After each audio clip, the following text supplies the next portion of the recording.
चार दीवारी में झगड़ा करना अलग बात है और पुलिस में, कोर्ट में लीगल कंप्लेंट दर्ज करवा लेना अलग बात है।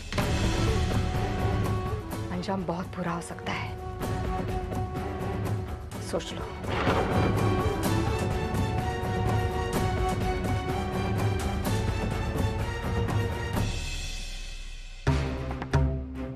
नहीं कर पाओगी ना अर्चना?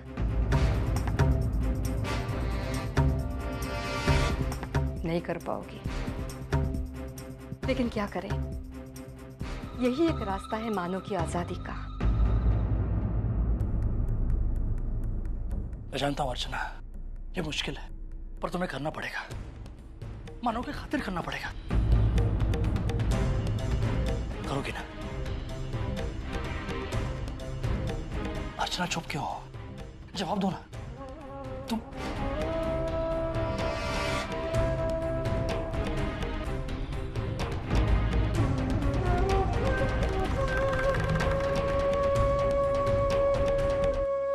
अर्चना,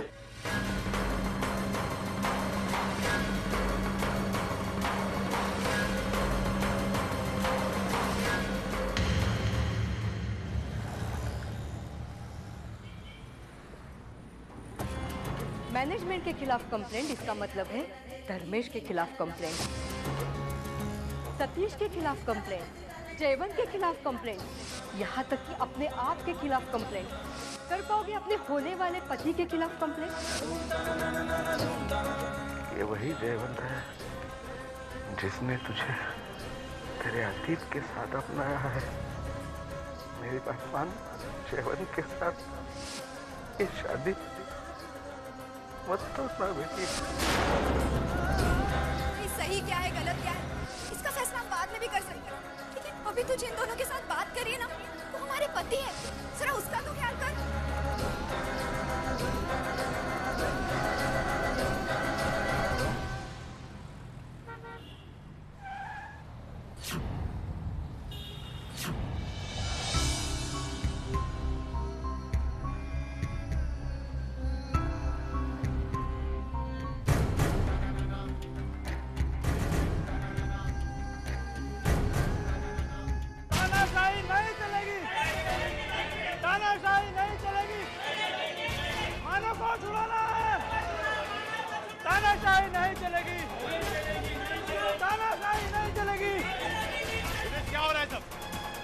तमाशा लगा रखा है। अगर इंसाफ की बात करना तमाशा है तो ये तमाशा हम करते रहेंगे और उस वक्त तक करते रहेंगे जब तक मानव सही सलामत जेल से छुटकर बाहर नहीं आ जाता।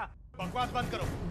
मैनेजमेंट ने तुम सबको वादा किया था जो मानव को जमानत पर छुड़ाएगी, और मैनेजमेंट अपने इरादे पर आज भी कायम है, बस थोड़ा वक्त लगेगा। अरे पिछले कई दिनों से मैनेजमेंट सिर्फ कोशिशें तो कर रही है, लेकिन रिजल्ट के नाम पर गोपाल बहुत बेवकूफ बना चुके हैं आप लोग।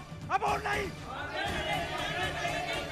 एक मिनट, ये सब कायदे कानून की बातें, यहाँ पलक झपकते रिजल्ट्स नहीं मिलते, और तुम लोग बिना कुछ जाने समझे मैनेजमेंट की बातों पर अविश्वास कैसे दिखा सकते हो?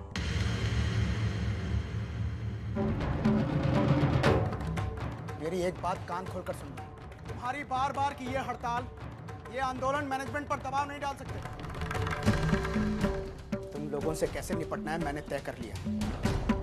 आज के बाद जो भी काम करने से इनकार करेगा और इस बेमतलब के आंदोलन में शामिल होगा, उसे उसी वक्त काम से निकाल दिया जाएगा। अंडरस्टैंड?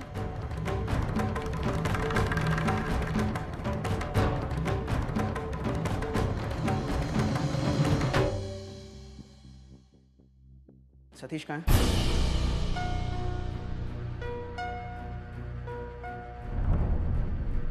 सतीश, सतीश देखा तुमने बाहर क्या हो रहा है? वर्कर्स ने फिर से विरोध शुरू कर दिया है। वही हड़ताल, वही आंदोलन। इस बार मैं किसी को नहीं छोड़ूंगा, एक एक को काम से बाहर निकाल दूंगा। निकाल दो, हर एक को नौकरी से निकाल दो। कोई भी आदमी जो हमारे खिलाफ बोलता है उसे कंपनी से निकाल कर बाहर दो। दूसरा पीछे आता है उसको भी निकाल कर। तीसरा, चौथा, जो भी मैनेजमेंट के खिलाफ बोलता है उन्हें निकाल कर बाहर फेंको। क्या जरा जरा सारे वर्कर्स खत्म हो जाएंगे, अब बिना वर्कर्स के अपनी कंपनी चला लेंगे, खाली मशीन से काम करवा लेंगे। वो भी नहीं हुआ तो कंपनी बंद कर देंगे। ठीक है ना? तुमने शराब पी है? हाँ यार रमेश, इसके अलावा और कोई रास्ता ही नहीं था। आगे खुद ही रखता हूँ तो अपने आप से नजरें नहीं मिला पाता हूँ। आंखें बंद रहेंगी तो नजरें मिलाने का सवाल ही नहीं उठेगा। सतीश, तुम अभी होश में नहीं हो, कुछ भी बोले जा रहे हो। तुमसे बाद में बात करता हूँ। रमेश, बड़े बुजुर्गों ने कहा है कि जब शराब अंदर जाती है तो सच्चाई खुद ब खुद बाहर आती है। जब इंसान पिया होता है तो वो बहुत सच बोलता है। तुम्हारे मुताबिक सच क्या है? सच ये है कि हम इंसान बहुत ही सेल्फिश, बहुत ही मतलबी, क्योंकि इंसानियत की सीढ़ियां इतनी नीचे उतर चुके हैं कि हमें सिर्फ अपनी खुशी, अपनी कामयाबी नजर आती और कुछ नहीं। क्यों चल? चाहे उसके लिए कोई मरता है तो मरे, उसका घर टूटता है तो टूटे, बर्बाद होता है तो बर्बाद, हमें कोई फर्क नहीं पड़ता। अपनी खुशी है वो ही सब नजर आता, अपना परिवार नजर आता, अपनी कामयाबी नजर आती। जब हम पूंछ में आग लगे हुए उस जानवर के जैसे हैं जो कि अपने आप को बचाने के लिए इधर उधर कूदता है, भागता है, लेकिन पीछे ये नहीं देख पाता कि पूरी दुनिया जल चुकी है। ये बात कहूं ना रमेश, सीधी बात अगर कहते हैं तो हम इंसान कहलाने के लिए नालायक हैं। नालायक। सतीश, क्या कर रहे हो? संभालो अपने आप को, लोन के पेपर से ही। सो क्या धर्मेश, इतनी भी नहीं पी है कि मैं अपने पैरों पे खड़ा ना हो पाऊं। और हाँ, एक बात और, जो भी बोल रहा हूं ना, मैं यहाँ से बोल रहा हूं। धर्मेश, तुमने मुझे बिल्कुल अपने जैसा बना दिया है। पैसों के लिए जियो, ऊंचा सोचो, दिमाग से सोचो। अगर ऊपर पहुंचना है तो किसी और के सर पर पैर रख करके बस चढ़ जाओ, और न जाने क्या। कुछ चीजें कभी मेरे ख्यालों में भी नहीं थी, आज वो मेरी जिंदगी का हिस्सा बन चुकी। कहने को तो जी रहा हूं, लेकिन पल पल मर रहा हूं। ऐसा लग रहा है जैसे मेरा जमीन मर चुका है। उनका खून मेरे हाथों हुआ है। सर, अपने आप को संभालो।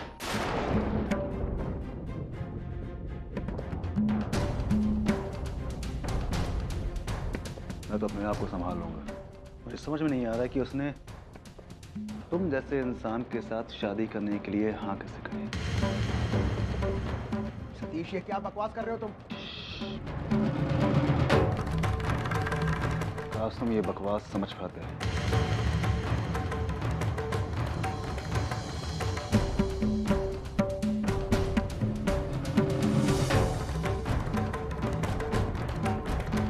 सर, मुझे डर लग रहा है कि क्षति सर आगे जाके हमारे लिए कोई प्रॉब्लम ना खड़ा कर दे।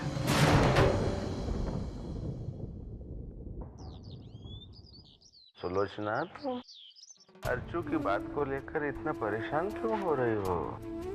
अरे वो तो हमारी सबसे समझदार और सयानी बेटी है। उसकी समझदारी से अब मुझे डर लगने लगा। पता नहीं क्या सोचकर वो ये सब कर रही है। अर्चू को समझाना, उसे मनाना मुझे दुनिया की सबसे आसान चीज लगती थी, लेकिन अब उसकी जिद देखकर मुझे बहुत टेंशन होता है। सुलोचना, ओहो, वो ऐसे प्यार के पीछे भाग रही है जिसका कोई भविष्य नहीं है।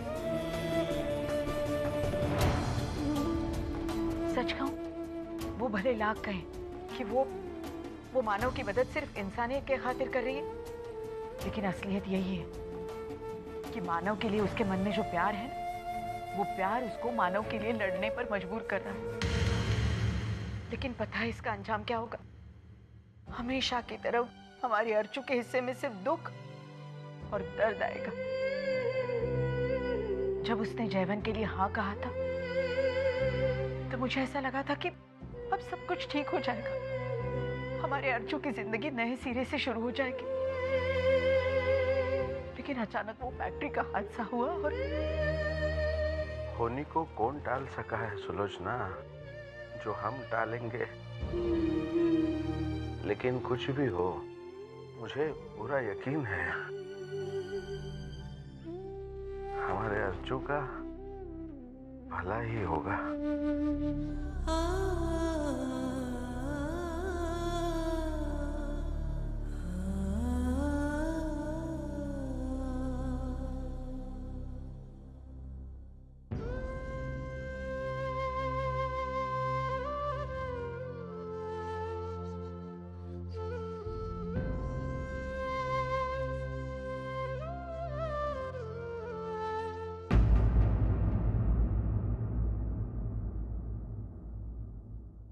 ताई प्लीज,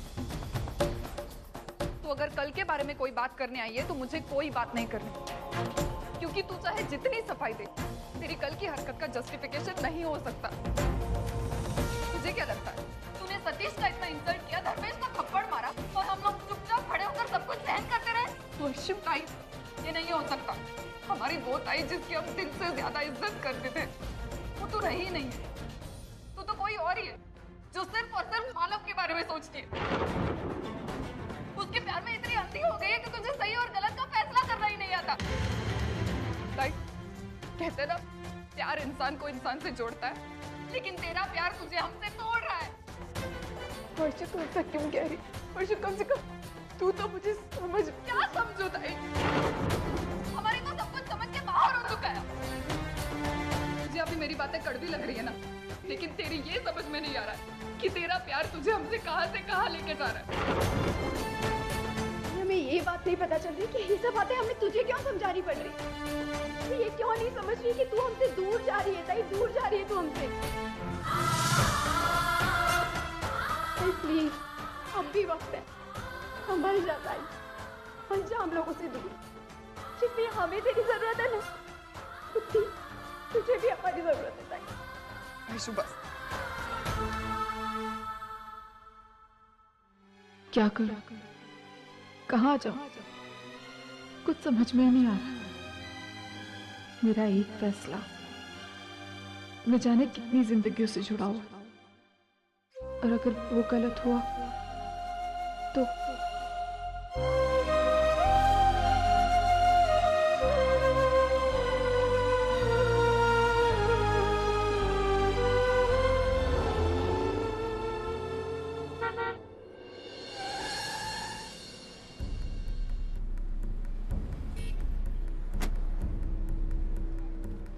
अर्चना, अर्चना तुम ठीक तो हो? तुम्हें चोट तो नहीं है? कहाँ जा रही? चलो मैं तुम्हें छोड़ देता हूँ। नहीं सतीश, इसकी कोई जरूरत नहीं। वैसे आप मेरी जिंदगी पे बहुत एहसान कर चुके हैं। अर्चना, कहते हैं ना सतीश जी कि हमारी जिंदगी में आने वाला हर इंसान हमें कोई ना कोई सीख देकर जाता है। मेरे साथ भी कुछ ऐसे ही हुआ। मेरे दोस्त ने मुझे बहुत बड़ी सीख दी। मुझे मेरे दोस्त ने ये समझाया कि पूरी दुनिया में कभी किसी पर विश्वास मत कर, क्योंकि अपने ऊपर जब बारी आती है ना, तो अपने ही अपनों का साथ सबसे पहले छोड़ते हैं। आपको याद है सतीश जी, एक दिन आपने मुझसे कहा था कि अर्चना, मुझे तुम सबसे करीबी दोस्त समझना, और मैंने आपकी इसी बात पर विश्वास किया और आपसे दोस्ती कर ली। लेकिन आप वो दोस्ती नहीं निभा पाए सतीश जी। अर्चना, मैं ये नहीं कहूंगा कि तुम मुझे माफ कर दो। मैंने जो भी किया वो माफी के काबिल नहीं है अर्चना, लेकिन ये कहूंगा कि तुम एक बार खुद को मेरी जगह रख कर देखो। इंसान हर बार जानबूझकर गलती नहीं करता, कई बार मजबूरी में आकर आपको गलती करनी पड़ती। हाँ सतीश जी, करनी पड़ती, लेकिन मैं उन सतीश जी को जानती थी जो कभी हालातों के सामने झुके नहीं, और उसी बात को लेकर मैं उनकी इज्जत किया करती थी। सतीश जी, मुझे ऐसा लगता था कि सारी दुनिया मेरा साथ छोड़ देगी, लेकिन आप मेरा और मानव का साथ कभी नहीं छोड़ेंगे।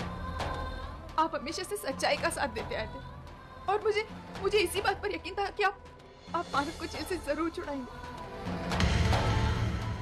लेकिन आप वो अच्छे इंसान रहे नहीं सतीश जी।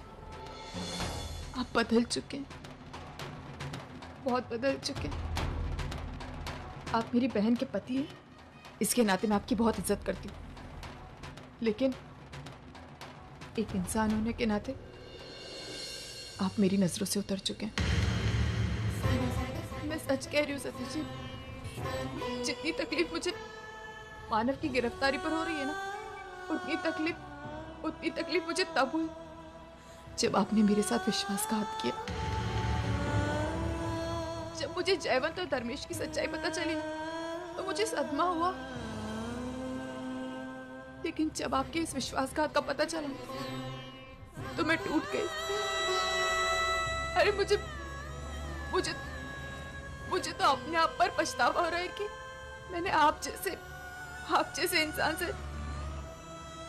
इंसान से दोस्ती की। इतनी बड़ी गलती कैसे कर सकती हूँ?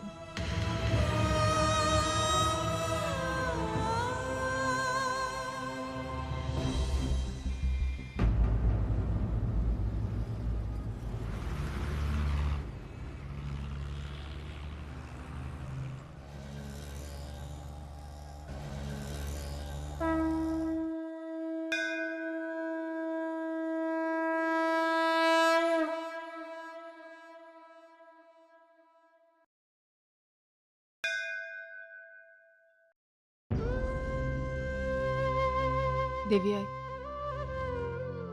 आज मी तुझ्या दारावर आली। मला तुझी मदत हवी। देवी आई, मैं बहुत बड़े भंवर में फंस गई हूँ। एक तरफ मानव और दूसरी तरफ मेरा परिवार, और मैं दोनों को ही दुखी नहीं देखना चाहती, लेकिन अगर एक की तरफ झुकती हूँ तो दूसरे के साथ अपने आप अन्याय हो जाता। मैं क्या करूं? मेरी कुछ समझ में नहीं आ रहा। और तेरे पास मैं इसी विश्वास के साथ आई हूं कि तू मेरी मदद करेगी। मैं क्या करूं?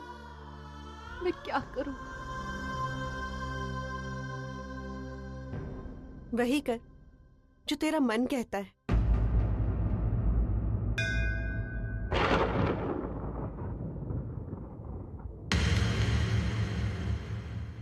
स्वाति, क्योंकि इस दुनिया में मन से बड़ा और कोई नहीं होता है।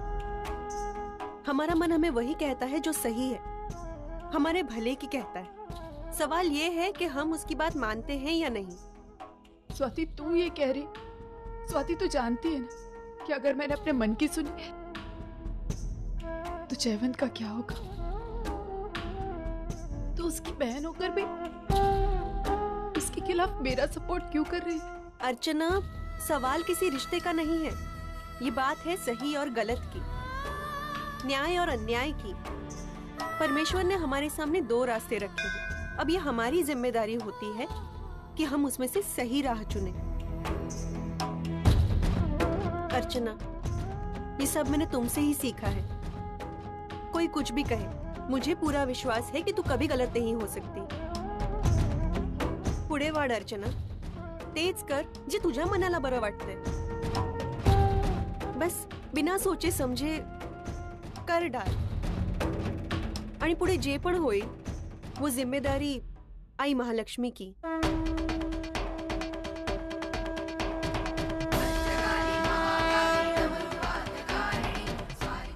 आई, मुझे तेरा जवाब मिल गया। तू ही रास्ता दिखा रही है मुझे। ठीक है, अब जो मेरा मन कहता है मैं वो करूँ। मैनेजमेंट के खिलाफ कंप्लेंट करके मानव को छुड़ाऊंगी। फिर अगर सारी दुनिया भी मेरे खिलाफ हो जाती है तो मुझे उस बात का गम नहीं। जय महालक्ष्मी।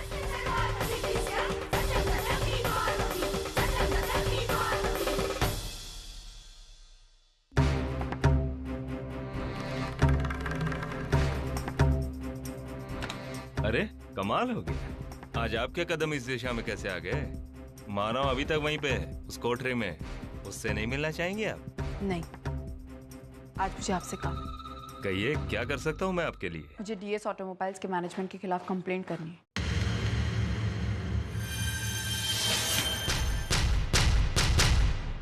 कैसी कंप्लेंट? यही कि हम लोगों ने अपने आप को बचाने के लिए मानव को फंसाया, उनके खिलाफ झूठे सबूत, झूठे डिक्लेरेशन पेपर तैयार करा, जबकि उस दिन फैक्ट्री में जो 2 मौतें हुई उसके लिए सिर्फ और सिर्फ मैनेजमेंट की लापरवाही जिम्मेदार थी और कुछ नहीं। और जहाँ तक मानव की बात है, मानव ने इन मशीन के बारे में पहले ही बता दिया था कि ये मशीनें खराब है, लेकिन मैनेजमेंट की लापरवाही की वजह से ये मशीनें रिप्लेस नहीं हो पाई। मानव फाउंड्री इंचार्ज है, लेकिन इस एक्सीडेंट को लेकर मानव दूर दूर तक कहीं से रिलेटेड नहीं है। और हाँ, और ना ही वो इस एक्सीडेंट के लिए जिम्मेदार है। हमारे पास लीगल डॉक्यूमेंट्स हैं और मानव का कबूलनामा भी। वो सब झूठ है। वो सारे डॉक्यूमेंट्स मानव के जेल के जाने के बाद बने। और जहाँ तक मानव के कबूलनामे का सवाल है, वो मानव ने दबाव में आकर साइन किया था और ये आप अच्छी तरीके से जानते हैं। इसीलिए कह रही हूँ कि इसके लिए हम सब जिम्मेदार हैं। ये क्या आप हम किए जा रही हैं? आखिर इस हम का मतलब क्या है? मैं बताती हूँ आपको इस हम में कौन शामिल है। इस फैक्ट्री के मालिक मिस्टर धर्मेश, उनके पार्टनर मिस्टर सतीश, इस कंपनी के मैनेजर मिस्टर जयवंत राणे और इस कंपनी के एडमिनिस्ट्रेटिव सुपरवाइजर अर्चना करंसकर, जो कि मैं खुद हूँ। इसका मतलब ये है कि आप अपने खिलाफ खुद रिपोर्ट लिखवा रही हैं? और मुझे ऐसा लगता है अगर 4 गुनहगारों में से एक गुनहगार भी अपना गुनाह स्वीकार कर रहा है तो मानव को छोड़ देना चाहिए, है ना?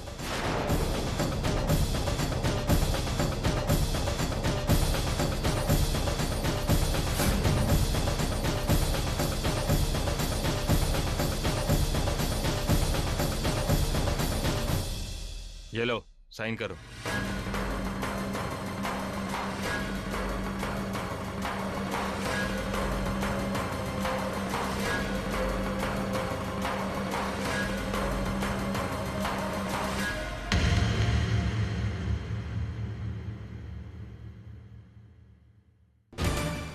शिंदे, छोड़ दे मानव देशमुख को। ए मानव, चल, हो गई तेरी छुट्टी। कैसे? अरे वो लड़की आती है ना अर्चना, उसने तुझे छुड़वाया। चल आजा।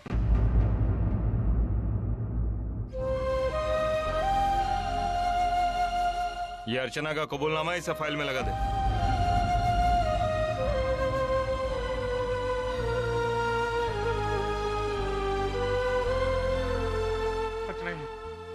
ये क्या किया तुमने? हंसना, ये क्या किया तुमने? ये पागलपन है हंसना। तुमने अपने साथ ऐसा। आपने भी तो ऐसा किया ना, आपने भी तो अपने आप को तकलीफ दी ना। मानव, आपकी तो कोई गलती भी नहीं थी, फिर भी आपने इतनी सजा भुगती। और जाने अनजाने मैंने गलती की है। अच्छा, ये मानव, रिश्ता बना है तो निभाना तो पड़ेगा। मानव, सच कह रही हूँ, अंदर ही अंदर मुझे बहुत तकलीफ हो रही थी। ऐसा लग रहा था जैसे मेरे दिल पर बहुत बहुत बोझ है। अब अच्छा लग रहा है। जब मैं खुद सजा भुगतूंगी ना, तब मुझे लगेगा कि मैंने आपके साथ वाकई में न्याय किया। ऐसा कुछ नहीं होगा अर्चना, मैं तुम्हें नहीं करने दूंगा। मैं तुम्हें छोड़ के नहीं जाऊंगा अर्चना। तो फिर मानव, आपको यहाँ से निकालने का मतलब क्या है? घर पे सब आपका इंतजार कर रहे हैं, आई इंतजार कर रही, श्रावणी, बाबा, सचिन, सब लोग। अब घर जाइए। अच्छा, मैं तुम्हें छोड़ के नहीं जा सकता अर्चना। आप मेरी चिंता मत कीजिए मानव।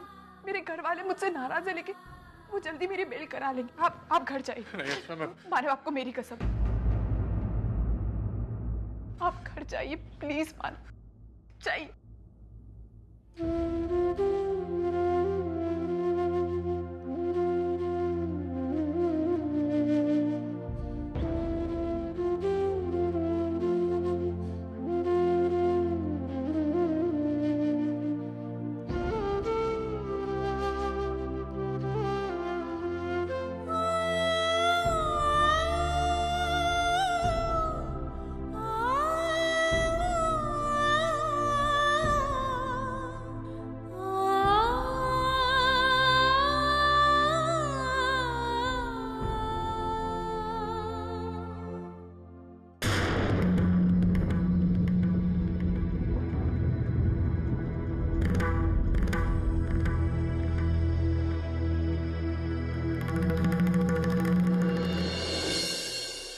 अब तक इन्होंने अपनी जिद नहीं छोड़ी।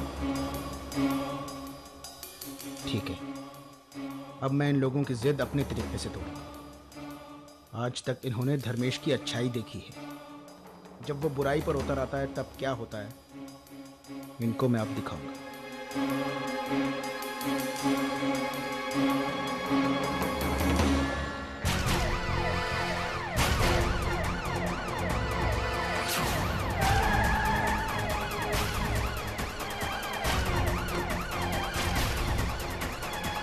क्या बात है इंस्पेक्टर, आप यहाँ? सॉरी टू से मिस्टर जयवंत, आप दोनों को हमारे साथ पुलिस स्टेशन चलना होगा। क्यों? आप लोगों के खिलाफ ऑफिशियल कंप्लेंट दर्ज हुआ है। चलिए चलिए, आइए सर।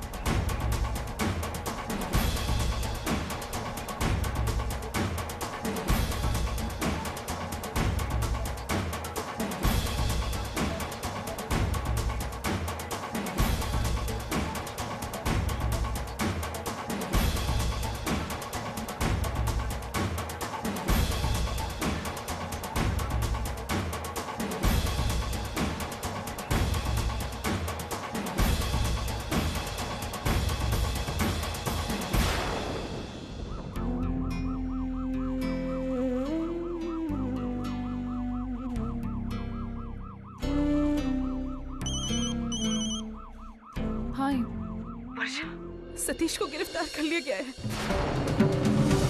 क्या? सतीश को पुलिस ने गिरफ्तार किया? लेकिन आई, ये कैसे हुआ? क्यों? क्यों क्यों कैसे मुझे कुछ नहीं पता बेटा, लेकिन शायद धर्मेश और जयवंत की भी गिरफ्तारी हुई है। कुछ करो वर्षा। आई, एक मिनट, आप टेंशन मत लीजिए। आप बाबा का ख्याल रखिए, मैं आपसे बाद में बात करती हूँ। हाँ। आई दादा, सतीश को पुलिस ने गिरफ्तार कर लिया। हाँ? और साथ में धर्मेश और जयवंत को भी। कैसे? क्या हुआ? मेरे को कुछ समझ में नहीं आ रहा है। कहीं ऐसा तो नहीं कि अर्चू ने मानव को बचाने के लिए मैनेजमेंट के खिलाफ कंप्लेंट कर दी हो?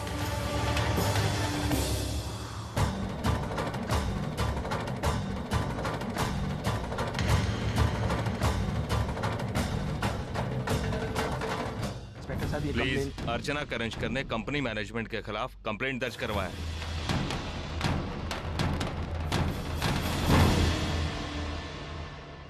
इंस्पेक्टर साहब, आप शायद भूल रहे हैं कि अर्चना खुद मैनेजमेंट बॉडी का एक हिस्सा है। जानता हूँ, इसलिए उन्होंने खुद के खिलाफ भी कंप्लेंट दर्ज करवाया है। अर्चना तुम? सतीश जी, अभी जयवंत ने कहा कि मैं इस मैनेजमेंट का एक हिस्सा हूँ, इसलिए उन दो वर्कर्स के साथ जो कुछ भी हुआ, मानव के साथ जो अन्याय हुआ, उन सब की जिम्मेदार कहीं ना कहीं मैं भी। और मुझे ऐसा लगता है मुझे भी इसकी सजा मिलनी चाहिए। और सजा से दूर भागना ये मेरे उसूलों में नहीं है।